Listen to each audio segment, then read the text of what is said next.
Oi pessoal, tudo bem com vocês? Eu me chamo Lidiane Leite, sou neuropsicopedagoga, estou cursando psicomotricidade e hoje nós vamos falar sobre um caso aqui da clínica, tá bom? Quero deixar meu beijo, meu abraço para todo mundo que está me seguindo no Instagram, que está no grupo do WhatsApp e que se inscreveu no canal no YouTube. Super beijinho para todos vocês. Gente, esse caso eu aprendi muito com ele. Então, quero dividir com vocês para vocês aprenderem e ver que a queixa da escola ou a queixa da família muitas vezes são sintomas, não é a causa, o gatilho, o problema que tem que ser avaliado e tratado. Então, vejam esse caso e aprendam com ele como eu aprendi. Era um menino que estava entrando no Fundo 2 e não estava conseguindo ler nem escrever, rendimento da escola muito baixo, entendeu? Muito desatento, e aí a mãe me chamou para conversar. E aí a ideia que tinha, assim, a hipótese que se levantou na entrevista é que essa criança provavelmente tinha dislexia. Aí eu falei, vamos investigar, vamos verificar, vamos procurar outros profissionais para ver. Eu sempre anoto a queixa, mas isso é uma informação que fica ali.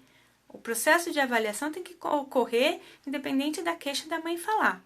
Eu não vou basear a minha avaliação na queixa. A avaliação existe, a informação fica ali. Então, passou por um otorrino, analisou o sono, viu a polissonografia, estava chegando no sono REM, estava consolidando as memórias, então o sono estava tranquilo. Olhei essa criança, os processamentos dela, ela estava com bom processamento auditivo central, então além de ouvir, ela processava o que estava ouvindo. Eu pedi, além do exame de vista, para fazer a bateria de testes, para fazer o processamento visual também, porque não adianta só enxergar, eu preciso que o cérebro processe essas imagens, então é um outro exame, uma outra bateria de testes que tem que ser feita. Então essa parte estava ok, mas ele continuava tendo dificuldades em ler, em escrever, em se organizar. Quando eu fui perceber e entendi, e aí pedi a avaliação da psicóloga, pedi a avaliação da fono, que a grande questão é que ele não tinha dislexia, o que ele tinha era TDAH. Só que como ele não era imperativo, ele não era aquela criança impulsiva, agitada, sabe assim, que faz barulho, que incomoda, ela ficava quietinha. Então ninguém pensava que era um TDAH.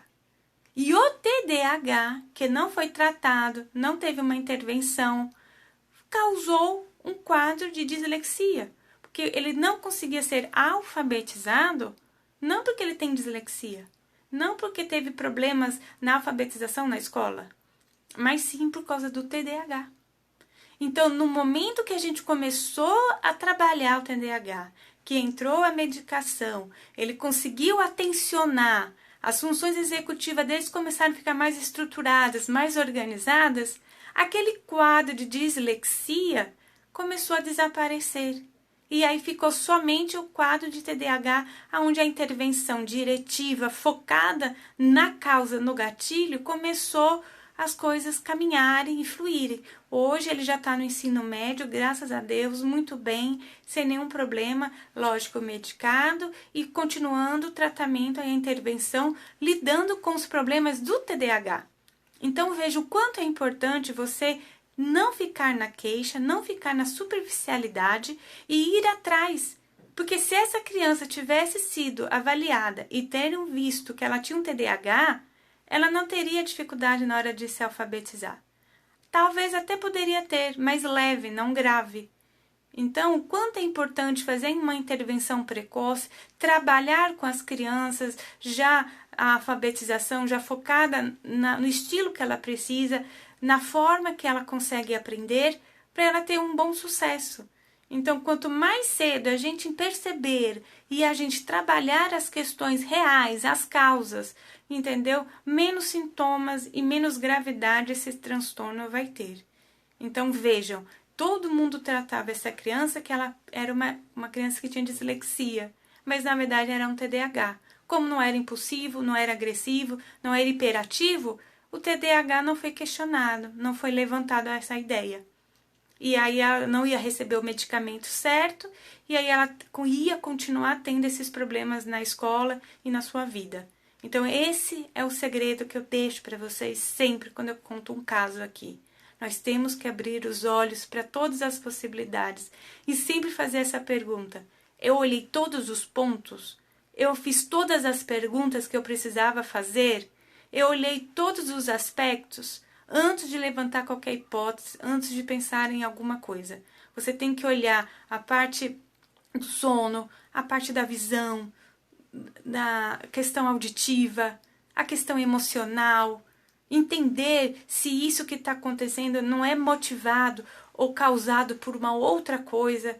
Então sempre ampliem o seu olhar, aumentem as suas possibilidades.